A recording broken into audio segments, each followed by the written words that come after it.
Life on the Mississippi, Chapter 30.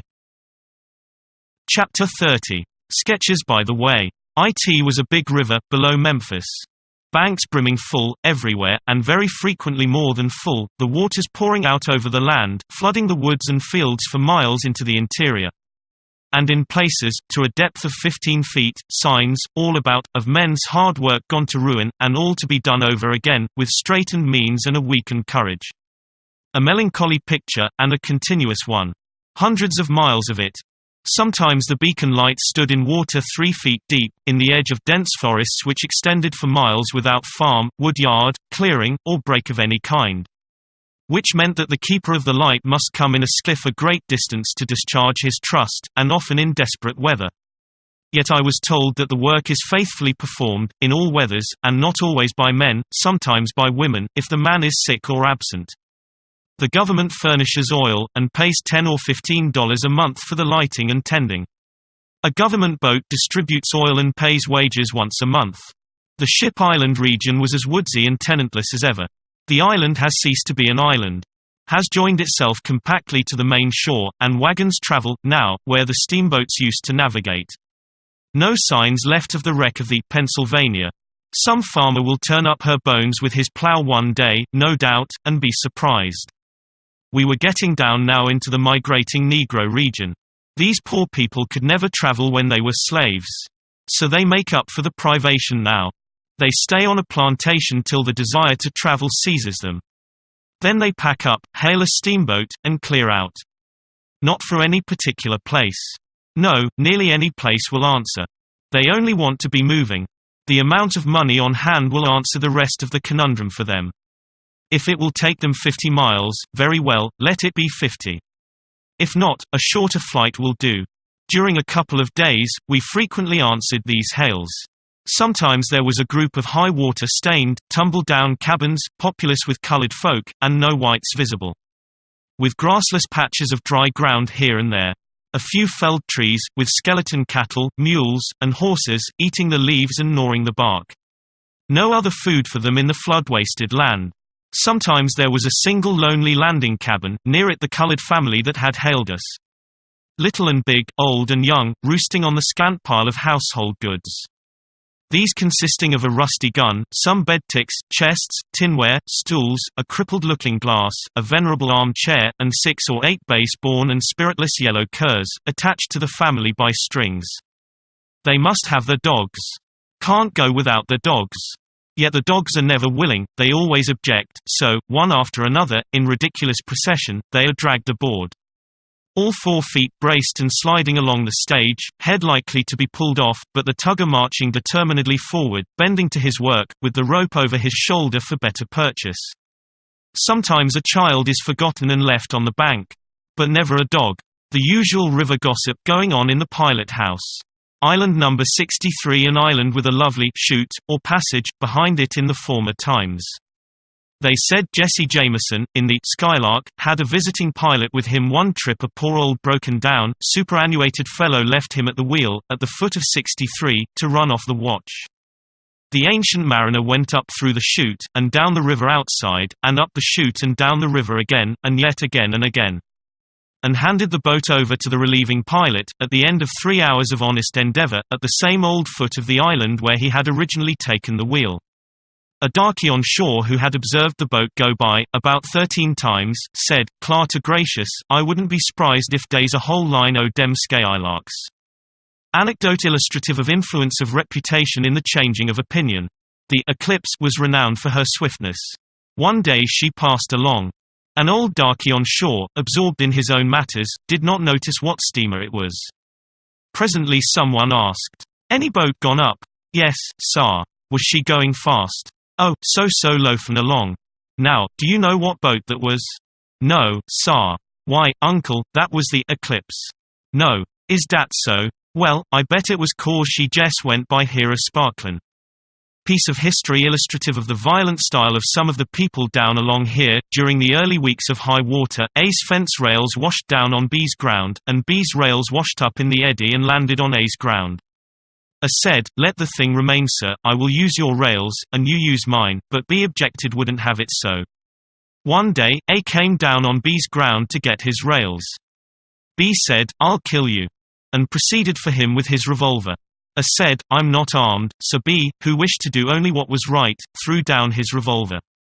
Then pulled a knife, and cut A's throat all around, but gave his principal attention to the front, and so failed to sever the jugular. Struggling around, A managed to get his hands on the discarded revolver, and shot B dead with it and recovered from his own injuries. Further gossip. After which, everybody went below to get afternoon coffee, and left me at the wheel, alone. Something presently reminded me of our last hour in St. Louis, part of which I spent on this boat's hurricane deck, aft. I was joined there by a stranger, who dropped into conversation with me. A brisk young fellow, who said he was born in a town in the interior of Wisconsin, and had never seen a steamboat until a week before. Also said that on the way down from La Crosse he had inspected and examined his boat so diligently and with such passionate interest that he had mastered the whole thing from stem to rudder blade. Asked me where I was from. I answered, New England. "Oh, a Yank," said he, and went chatting straight along, without waiting for assent or denial. He immediately proposed to take me all over the boat and tell me the names of her different parts, and teach me the uses. Before I could enter protest or excuse, he was already rattling glibly away at his benevolent work.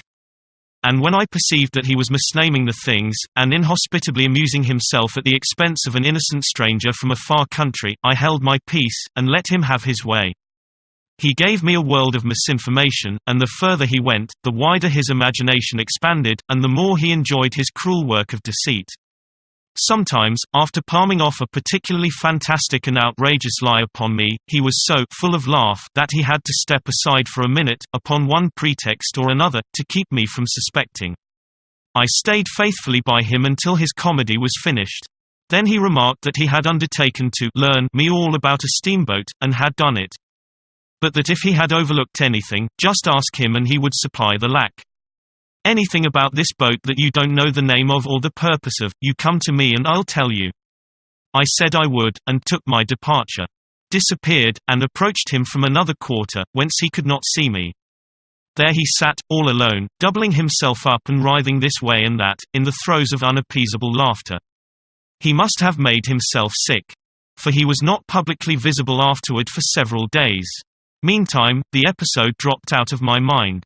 The thing that reminded me of it now, when I was alone at the wheel, was the spectacle of this young fellow standing in the pilot house door, with the knob in his hand, silently and severely inspecting me.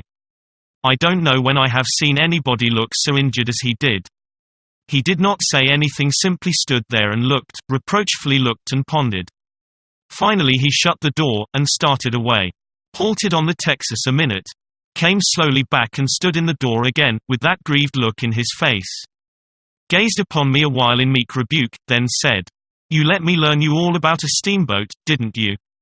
"Yes," I confessed. "Yes, you did, didn't you?" "Yes. You are the fellow that." Language failed. Pause, impotent struggle for further words, then he gave it up, choked out a deep, strong oath, and departed for good.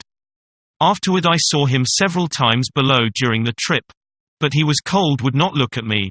Idiot, if he had not been in such a sweat to play his witless practical joke upon me, in the beginning, I would have persuaded his thoughts into some other direction, and saved him from committing that wanton and silly impoliteness. I had myself called with the 4 o'clock watch, mornings, for one cannot see too many summer sunrises on the Mississippi. They are enchanting. First, there is the eloquence of silence. For a deep hush broods everywhere. Next, there is the haunting sense of loneliness, isolation, remoteness from the worry and bustle of the world. The dawn creeps in stealthily. The solid walls of black forest soften to gray, and vast stretches of the river open up and reveal themselves. The water is glass smooth, gives off spectral little wreaths of white mist, there is not the faintest breath of wind, nor stir of leaf, the tranquility is profound and infinitely satisfying.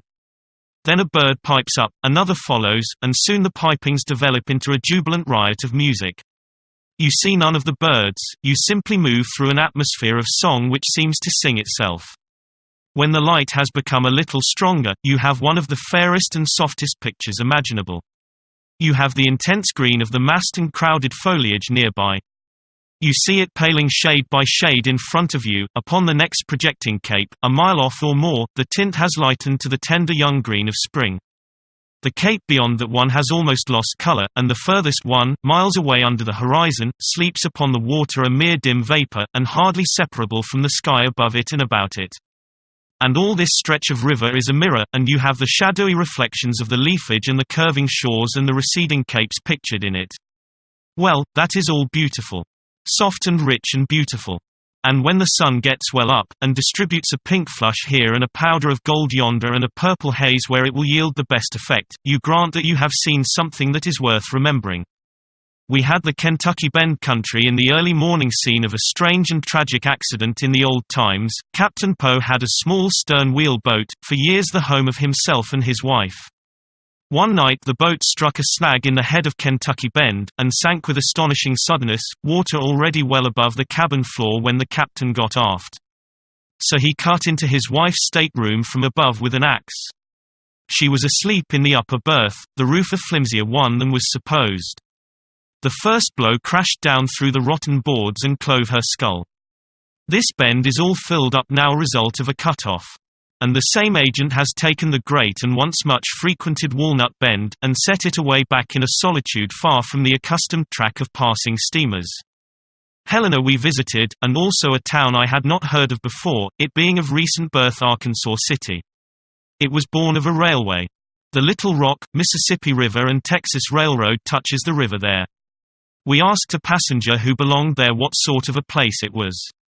Well, said he, after considering, and with the air of one who wishes to take time and be accurate, it's a hell of a place, a description which was photographic for exactness. There were several rows and clusters of shabby frame houses, and a supply of mud sufficient to insure the town against a famine in that article for 100 years. For the overflow had but lately subsided.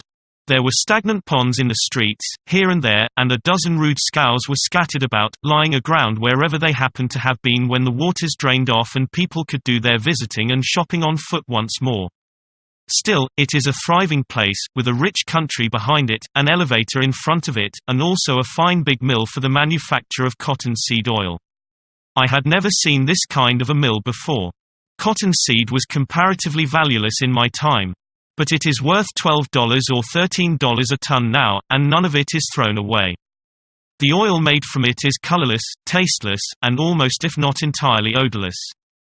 It is claimed that it can, by proper manipulation, be made to resemble and perform the office of any and all oils, and be produced at a cheaper rate than the cheapest of the originals.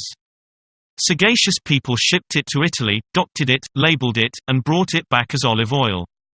This trade grew to be so formidable that Italy was obliged to put a prohibitory impost upon it to keep it from working serious injury to her oil industry. Helena occupies one of the prettiest situations on the Mississippi.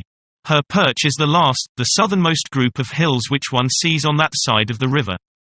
In its normal condition it is a pretty town, but the flood, or possibly the seepage, had lately been ravaging it. Whole streets of houses had been invaded by the muddy water, and the outsides of the buildings were still belted with a broad stain extending upwards from the foundations. Stranded and discarded scows lay all about. Plank sidewalks on stilts 4 feet high were still standing, the board sidewalks on the ground level were loose and ruinous. A couple of men trotting along them could make a blind man think a cavalry charge was coming. Everywhere the mud was black and deep, and in many places malarious pools of stagnant water were standing. A Mississippi inundation is the next most wasting and desolating infliction to a fire. We had an enjoyable time here, on this sunny Sunday, 2 full hours liberty ashore while the boat discharged freight. In the back streets but few white people were visible, but there were plenty of colored folk, mainly women and girls. And almost without exception upholstered in bright new clothes of swell and elaborate style, and cut a glaring and hilarious contrast to the mournful mud and the pensive puddles. Helena is the second town in Arkansas, in point of population, which is placed at 5,000. The country about it is exceptionally productive. Helena has a good cotton trade. Handles from 40 to 60,000 bales annually. She has a large lumber and grain commerce, has a foundry, oil mills, machine shops and wagon factories. In brief, has $1 million invested in manufacturing industries. She has 2 railways, and is the commercial center of a broad and prosperous region. Her gross receipts of money, annually, from all sources, are placed by the New Orleans Times-Democrat at $4 million.